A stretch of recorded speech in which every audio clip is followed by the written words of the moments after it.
ये आकिंचन धर्म बिल्कुल लोगों को समझ में नहीं आता, कई लोगों को नहीं समझ में आता। बोला त्याग में भी तो हमने त्याग ही दिया, तब आकिंचन में बचा क्या? है ना? आप लोगों को समझ में आता? जैन धर्म का सबसे महत्वपूर्ण पॉइंट है, सब कुछ इसी पर आधारित है। यदि आप लोगों को आकिंचन धर्म समझना है तो उस भावना से पूरा आकिंचन धर्म समझ में आ जाएगा। जहां देह अपनी नहीं तहां ना अपना कोई। जब मेरा शरीर ही मेरा नहीं है तो परिवार के वो सदस्य मेरे कैसे हो सकते हैं? वो रुपया पैसा, वो सोना चांदी, वो गाड़ी मकान कैसे हो सकते हैं? शरीर भी मेरा नहीं है, यहाँ तक कि मेरे मन में उठने वाले भाव भी मेरे नहीं होते हैं, क्योंकि वह विलीन हो जाते हैं। किंचित मात्र भी जो हमारा नहीं होता है वो अकिंचन कहलाता है, और उसका भाव आकिंचन है। पर कुछ ऐसा होता है जो हमारा अपना होता है, वो हमसे कभी जुदा नहीं होता। तो जिसकी दृष्टि उस ओर आ जाएगी वो अकिंचन धर्म को बहुत अच्छे से समझ लेगा। हमारा अपना क्या होता है जो कभी हमसे अलग नहीं होता? हमारी आत्मा कभी नष्ट नहीं होती, जो शाश्वत थी है और रहेगी। तो शाश्वत की ओर दृष्टि आते ही व्यक्ति का मोह बाहरी वस्तु से अपने आप ऊपर उठ जाता है, और इस ओर दृष्टि नहीं आने से ही व्यक्ति की इच्छा, व्यक्ति की मूर्छा, व्यक्ति का मोह शरीर में रहता है। या तो स्व के शरीर में रहेगा अथवा पर के शरीर में रहेगा। शरीर को ढकने के लिए उन वस्त्र आभूषण में रहेगा, शरीर के श्रृंगार में उन वस्तुओं में रहेगा, परिवार में रहेगा, बच्चों से रहेगा, धन से रहेगा, वैभव से रहेगा। 4 तरीके से व्यक्ति दुनिया में संबंध जोड़ता है। एक, जो पृथक दिखाई देने वाली जड़ वस्तु। दूसरा, पृथक दिखाई देने वाले आपके रिश्ते नाते, परिवार के सब भाई बहन, माता पिता, पति पत्नी। तीसरा, अभिन्न जो शरीर और आत्मा एक है, एक साथ मिली जुली एक क्षेत्रावगाही संबंध, इस शरीर को वो अपना मानता, इससे संबंध जोड़ता है। चौथा, जो हमारे माइंड में उठने वाले विचार हैं, वह विचार भी थोड़ी देर तक रहते हैं और विलीन हो जाते हैं, गायब हो जाते हैं। आसमान में बादल आते हैं, छट जाते हैं, ऐसे ही विचारों का विचार आते हैं, चले आते हैं। अब देखना आपने किन किन को अपना माना। एक एकदम स्थूल जो हमसे अलग दिखता है उससे भी व्यक्ति अपना मान लेता है। बड़ी विचित्रता होती है। जिसका एग्जिस्टेंस ही हमसे भिन्न है वो हमारा अपना कैसे हो सकता है? क्योंकि अपना वो होता है जो कभी धोखा नहीं देता। अपना किसे कहते हैं? जो कभी छूटता नहीं, उसे अपना कहते हो कि नहीं? जो छूट जाएगा वो हमारा अपना कैसे? आपकी पत्नी आपकी अपनी है तो आप कहो कि महाराज जी मेरी नहीं तो किसकी है? उस सेंस में नहीं लेना। आपकी अपनी है मतलब जब तक आप हैं तब तक वो आपकी ही रहेगी। या तो वो चली जाती है या आप चले जाते हो। आपका बेटा आपका अपना नहीं, या तो आप निकल जाओगे अथवा वो निकल जाएगा। तो जो जो हमसे छूट जाता है वो हमारा अपना कैसे हो सकता है? इस तथ्य को समझने की कोशिश करना। जो जो हमसे विदा हो जाता है, अलग हो जाता है, वो अपना कैसे हो सकता है? जिसका अस्तित्व भिन्न नजर आ रहा है वो हमारा अपना कैसे हो सकता है? इस बात को हम समझें, बस यह समझते ही हमारा मोह भी दूर हो जाएगा। कई लोग प्रश्न उठाते हैं, उस मोह को कैसे तोड़े? इस वास्तविकता के ज्ञान से। ये सारे रिश्ते आपको कब मिलते हैं? जन्म से मिलते। पत्नी आपको जन्म से मिली, 25-30 साल बाद मिली। भाई आपको जन्म से मिला। माता पिता उससे भी पहले कुछ आपको मिला, शरीर आपको उनसे पहले मिला, याद रखना। माँ बाप बाद में मिले, भाई बहन बाद में, पति पत्नी बाद में, अन्य सारे रिश्ते नाते बाद में। सबसे पहले मिलता है शरीर। शरीर ही मिलता है ना। अब ये शरीर जो सबसे पहले, जब से हमने होश संभाला ही नहीं है, जब से दृष्टि पहली खोली है, इस शरीर के साथ ही खोली है, तो इस शरीर की एकता का भान इस प्रकार का हो जाता है, चूंकि जन्म से साथ रहता है और अंतिम समय तक साथ रहता है, तो ये भिन्नता नहीं हम समझ पाते, हम इसे एक में एक मान करके चलते हैं। लेकिन इसकी भिन्नता हम कैसे समझें? क्योंकि जब व्यक्ति मरता है ना, तो मूर्छित जैसा हो जाता है, उसे कुछ समझ में नहीं आता, उससे पहले ही वो मूर्छित हो जाता, मरने के पहले, तो वह शरीर की भिन्नता को नहीं समझ पाता, वो उसको एक में मानता है। लेकिन वो दूसरे की मृत्यु को देख कर के ये तो अंदाज लगा सकता है कि अभी तक चलता फिरता था, अब इसके डेड बॉडी पड़ी है, शरीर पड़ा है, लेकिन कुछ निकल गया। तो जो निकल गया वो उससे भिन्न था, जो दिख रहा है, पड़ा है, फिर भी उसमें हलन चलन नहीं, वो भिन्न है। यानी शरीर और आत्मा की भिन्नता का भान हमें अपनी मृत्यु से नहीं हो पाता है, हमें दूसरों की मृत्यु से हो जाता है। पकड़ने की कोशिश करना, रहस्य की बात बता रहे हैं। जब हम दूसरे की मृत्यु को देखते हैं, तब हमें ज्ञात हो जाता कि नहीं, अभी तक ये चल फिर रहा था, लेकिन ऑल ऑफ सडन चलना फिरना बंद कर दिया। इसका मतलब है कुछ शरीर के भीतर ऐसा तत्व मौजूद था जो इसे चला रहा था, उसको देख करके हम गहरा विश्वास कर लेते हैं कि कुछ है जो दोनों को जोड़ करके रखा था।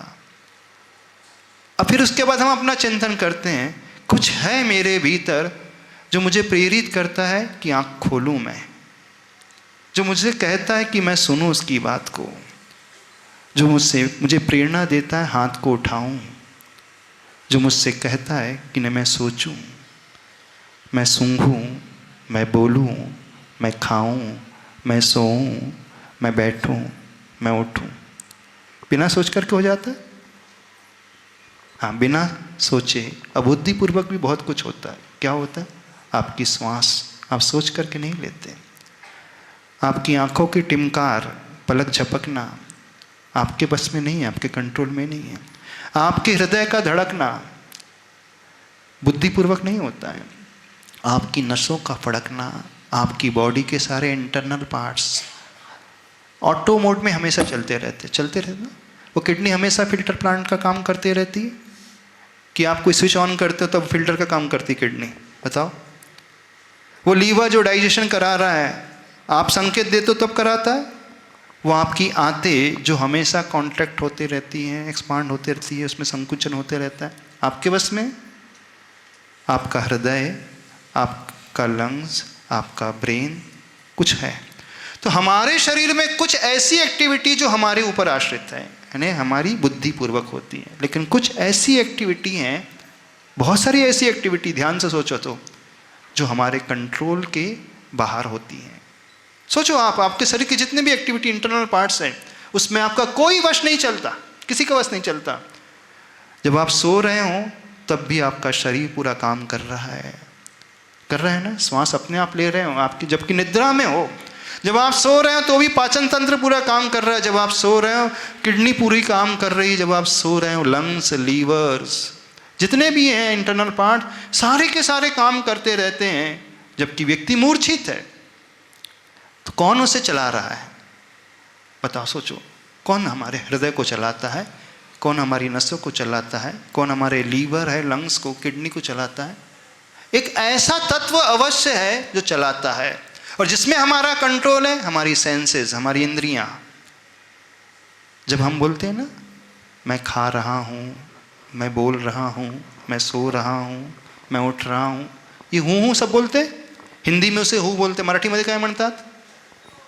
हां, मी झोपलाय, हां, मी खातो, मी पितो, मी भी झोपतो, मी ही मी कोण आहे? ही मी कोण आहे? मैं खा रहा हूँ, मैं सुन रहा हूँ, मैं सो रहा हूँ, ये हूँ कौन है? बस वो मैं हूँ, अर्थात वो मेरा आत्म तत्व है, वो मेरी आत्मा है, और वो है जो शरीर को चला रही है।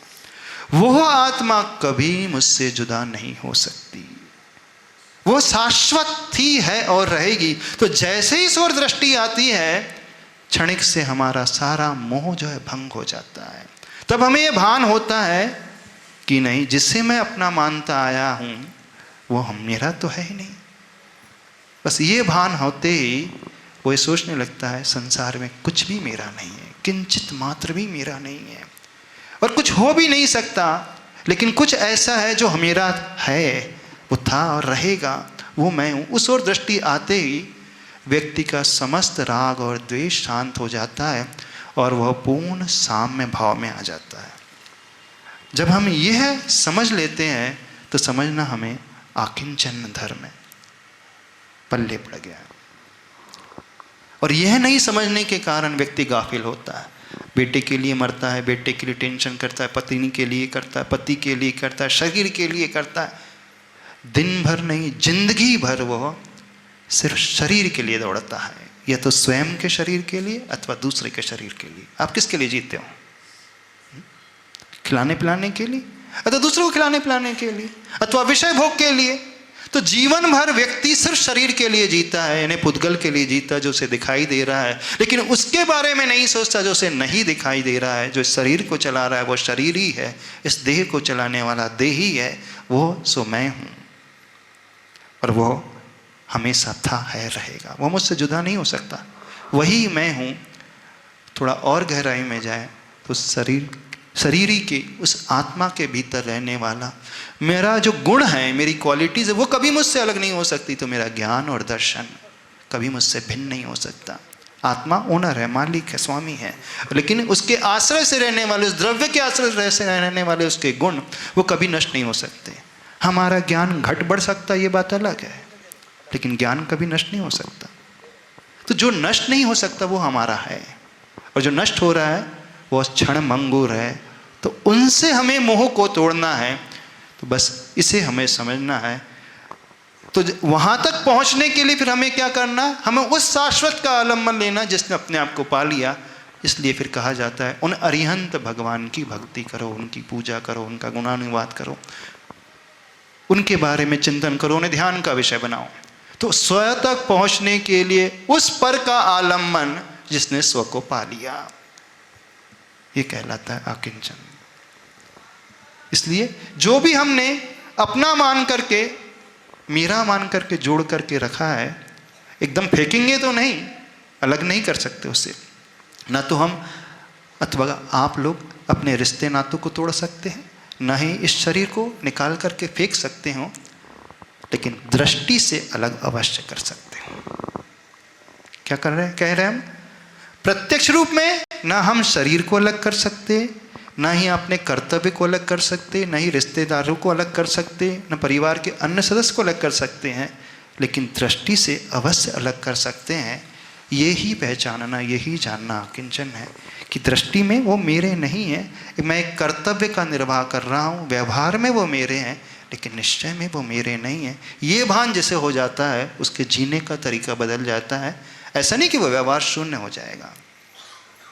आकिंचन धर्म का अर्थ व्यवहार शून्य होना नहीं सिखलाता।